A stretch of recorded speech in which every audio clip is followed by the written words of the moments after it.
Hai teman-teman, aku Risya. Di sini aku bersama teman aku Aulia. Kebetulan Aulia ini mahasiswi dari UIN jurusan Ilmu Komunikasi. Nah, kita ini mau ngebahas tentang public speaking. Seperti yang kita ketahui ya, public speaking itu sangat penting untuk kita, apalagi di kalangan mahasiswa. Terutama saya nih ya, nantinya berprofesi sebagai guru. Nah, guru itu kan berbicara di depan banyak orang atau siswa maupun guru-guru lainnya. Jadi saya itu perlu melatih skill public speaking. Nah, jadi menurut kamu apa sih public speaking itu? Dari apa yang aku belajar di kampus ya, public speaking itu cara kita buat ngomong di depan banyak orang dengan cara teknik persuasif biar halayak itu tertarik untuk mendengarin apa yang lagi kita omongin. Bisa disebut juga sebagai seni dalam berbicara gitu. Oh gitu. Kan ya, public speaking itu berbicara depan orang kan. Nah, berbicara depan orang tuh gak mudah tau, ya kan? Pasti ada grogi gitu kan, nervous sampai jadi blank lupa materi. Gimana sih gitu biar kita tuh gak grogi gitu depan orang-orang? Pastinya pertama cara kita biar grogi dan menghasilkan hasil yang maksimal saat berbicara di depan banyak orang tuh pasti harus pede. Terus kita harus menguasai materi. Terus bisa dengan tarik nafas dalam-dalam, exhale, inhale ya. Terus dari gitu kita juga bisa melihat tempat di mana kita bakal ngomong di depan banyak orang supaya nantinya kita tahu situasi dan kondisi kita nanti di depan itu seperti apa. Begitu sih paling. Kuncinya pokoknya harus pede. Nah, kan udah tuh ya tadi tuh biar kita nggak grogi, kita harus pede, materi kita dikuasai gitu kan, biar si audiensnya tuh paham gitu kan sama apa yang kita sampaikan. Sebelum kita public speaking tuh apa sih persiapan inti dari kita berbicara depan orang tuh apa? Paling intinya yaitu tadi kita harus benar-benar menguasai materi. Emang dalam public speaking itu ada beberapa yang kita boleh melihat teks, kayak misalkan contohnya pidato, presiden pun pakai teks gitu. Tapi tentunya selain kita bisa melihat teks, tapi kita juga harus paham apa materi yang bakal kita sampaikan ke halayak supaya poin dari materi tersebut tuh ngena gitu. Kalau misalkan contohnya kita lagi presentasi, itu kan pasti kita harus lebih paham dari orang-orang yang memperhatikan presentasi kita.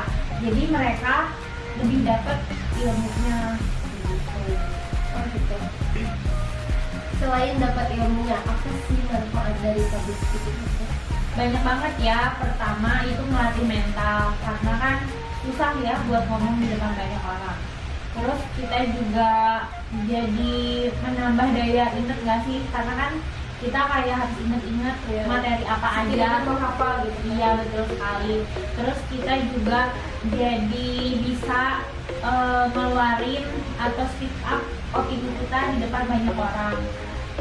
Terus kita juga bisa jadi MC yang nantinya kitanya dapat keuntungan dari MC karena kita bisa kerja jadi MC kayak gitu sih kalau menurut aku.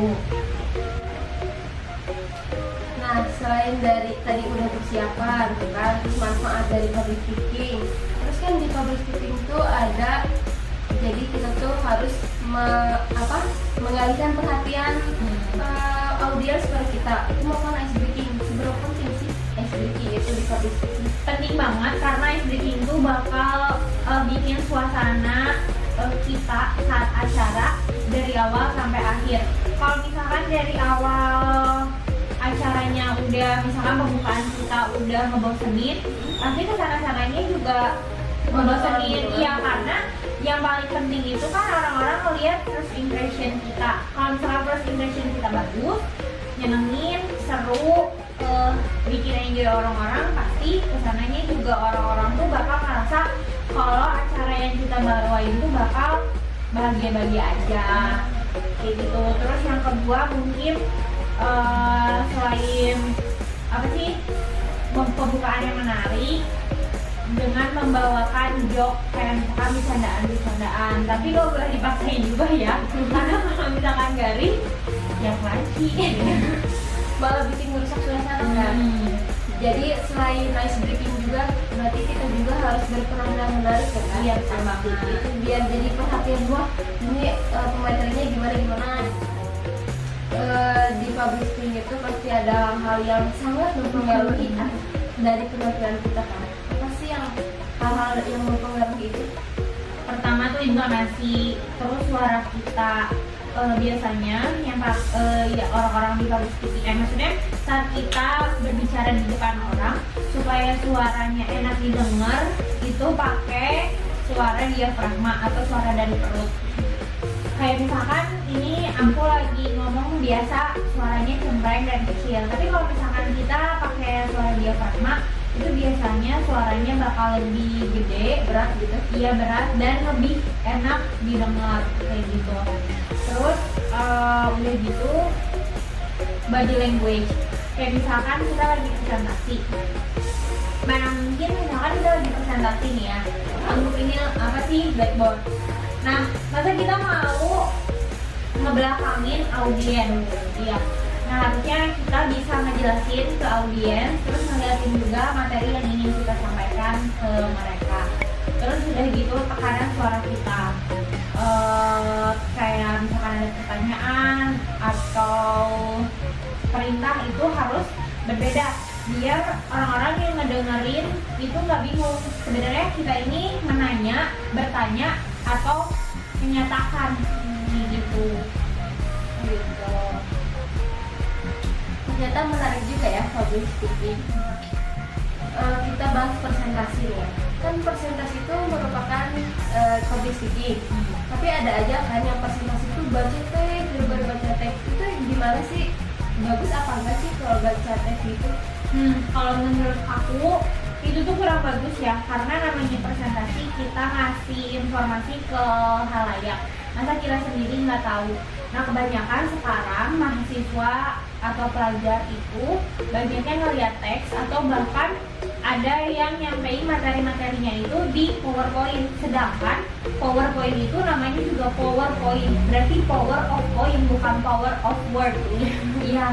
Nah, jadi makanya kenapa mungkin para pelajar, mahasiswa itu bosan ngedengerin orang yang lagi presentasi itu karena mereka lebih terpaku sama kata-kata yang ada di teksnya itu. Terus mereka kayak cuma nunduk aja terus atau nggak ngeliat PowerPoint-nya tanpa ada interaksi sama orang-orang yang kayak gitu. Nah gitu ya teman-teman. Jadi public speaking itu bagaimana kita berbicara di depan banyak orang, menyampaikan informasi, dan yang pastinya kita itu bagaimana mendapatkan perhatian dari audiens tersebut. Kayak kita tuh gimana sih biar apa yang kita sampaikan itu mereka mengerti gitu, dengan cara yang kita memahami materinya, terus kita benar-benar gitu menguasai semuanya, kayak kita benar-benar persiapannya, menyiapkan ice breaking, berbicara yang baik, berpenampilan yang baik, seperti itu ya teman-teman. Nah tadi tuh sebelum kita melakukan podcast, kita mengadakan sesi tanya jawab di Instagram. Ada beberapa pertanyaan yang cukup menarik. Yang pertama itu bagaimana cara mengatasi ketika presentasi ngeblank. Boleh dijawab oleh Aul. Pertama, itu waktu pas kita ngeblank itu kita mending terusin sama materi-materi selanjutnya dan gak usah minta maaf ke audiens, karena audiens pun gak tahu kalau itu tuh kesalahan gitu. Jadi daripada kita terus-terus ingat apa yang harusnya kita obrolin sekarang, daripada nantinya makin lupa terus intai, jadi mending kita buat melanjutin materi selanjutnya.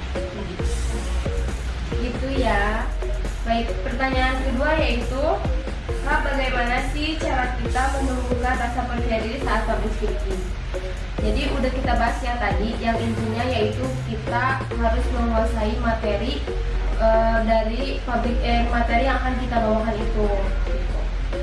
Langsung aja ke pertanyaan ketiga.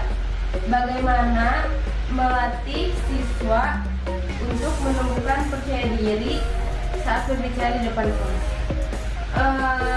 Menurut saya, biar siswa itu percaya diri gitu, mau berbicara di depan kelas, berbicara di depan teman-temannya, kita harus kasih kepercayaan penuh kepada anak yang memberi support gitu kan. Jadi mendukung yuk, kamu gak apa-apa berbicara kayak gitu. Baik teman-teman, makasih yang udah nanya. Mohon maaf ada beberapa pertanyaan yang kita gak jawab, karena nanti kita jawab secara personal aja ya. Cukup sekian podcast kami, semoga bermanfaat untuk kalian semua. Assalamualaikum warahmatullahi wabarakatuh. Dadah.